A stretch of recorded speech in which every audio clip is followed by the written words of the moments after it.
Thing like business requirement document, ठीक है, जो यहाँ पे लिखा है, ठीक है। सो इसका मतलब यही है, वर्बली राम ने कुछ कहा, श्याम ने कुछ समझा, मतलब घनश्याम ने कुछ और पढ़ा, ठीक है, ऐसा नहीं हो सकता, ठीक है। सो जो राम ने बोला है वो भी यहाँ पे जाएगा, जो श्याम ने समझा है वो भी यहाँ पे जाएगा, और जो घनश्याम बोल रहा है वो भी यहाँ जाएगा, ठीक है। सो समथिंग लाइक दैट, ठीक है। सो बिजनेस रिक्वायरमेंट डॉक्यूमेंट जो है वो बनाना बहुत जरूरी है, ठीक है। यू यू हैव टू मतलब ले राइट इट डाउन समवेयर, आपने कहीं सुना होगा, right? Having idea is not achievement but implementing is, ठीक है। सो ये वैसा चीज है, मतलब लोगों के 100 विश लिस्ट हो सकते हैं, जैसे भी सर ने कहा वेबसाइट के लिए 10 विश लिस्ट हो सकती है, बट हम तो किसी पे तो काम करना शुरू करेंगे ना। हम यहाँ पे मतलब बीइंग बीइंग अ डेवलपर ऐसा थोड़ी है कि मतलब हमको इंटरेस्ट है तो हम बैठ के बस बनाते ही जाएंगे, ऐसा नहीं है, राइट? सो सबसे पहले जो है एक डॉक्यूमेंट बनेगा जहाँ पे क्लियरली लिखा जाएगा कि ओके मेरे को इस प्रोजेक्ट से क्या क्या एक्सपेक्टेड है। मान लीजिए कि एक्सेल का रिपोर्ट ही बनाना है जहाँ पे मुझे एक फ्लैट फाइल डिलीवर करना है पर क्लीनिंग करके देना है, ठीक है।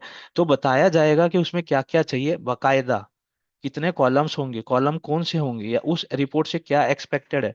मान लीजिए कि अगर उसमें से चार्ट भी चाहिए मुझे, अगर 2 चार्ट चाहिए तो वो 2 चार्ट ही मिलेगा आपको, एक्स्ट्रा तीसरा चार्ट नहीं मिलेगा, ठीक है। अगर तीसरा चार्ट है तो तीसरे चार्ट का भी पैसा मिले देना पड़ेगा, ठीक है। सो जितना भी है, चाहे इसको कोई बोले कि ये मतलब बहुत मतलब लो लेवल का हरकत है कि आप मतलब इतना बारीकी पे नहीं, हर हर चीज पे ट्रांजैक्शन हो रहा है, 1 चार्ट का पैसा मिल रहा है, 2 चार्ट का पैसा मिल रहा है, 3 चार्ट, हर चीज पे पैसा लग रहा है, क्योंकि हर चीज पे टाइम लग रहा है ना। आप एफर्ट दे रहे हो, वो पैसा दे रहा है। तो ये चीज पूरा जीरो इन करना है, मतलब कितना चाहिए सब कुछ, ठीक है।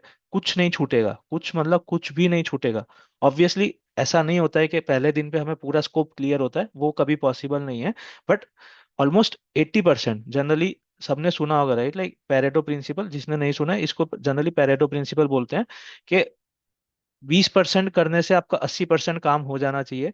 तो यहाँ पे उल्टा है, आपको 80% फिक्स करना है, 20% ठीक है मैनेज करेंगे, चेंज कर सकते हैं, ऐसा नहीं है।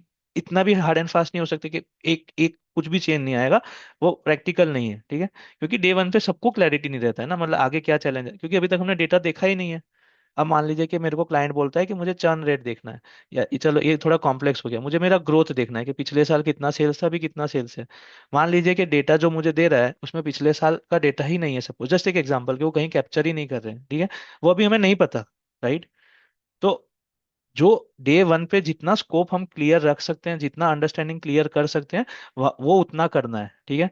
और इसमें आपका एक्सपीरियंस, इसमें आपका नॉलेज हेल्प करेगा, ठीक है, क्योंकि क्लाइंट को भी नहीं पता है ना कि क्या इश्यूज आ सकते हैं। तो जितने आप ज्यादा प्रोजेक्ट किए होंगे या जितना आपका नॉलेज होगा, जैसे आपको पावर बीआई का नॉलेज है, आपको एक्सेल का नॉलेज है, तो आपको शायद चैलेंजेस पता है, तो डे वन पे आप फिक्स करोगे कि क्या पॉसिबल है क्या नहीं है, तो वो सारा इस डॉक्यूमेंट में जाएगा। So this is your first step, ठीक है, बिजनेस रिक्वायरमेंट डॉक्यूमेंट। इसमें सब कुछ ले डाउन करना है कि क्या क्या चाहिए या क्या क्या डिलीवर होगा, ठीक है।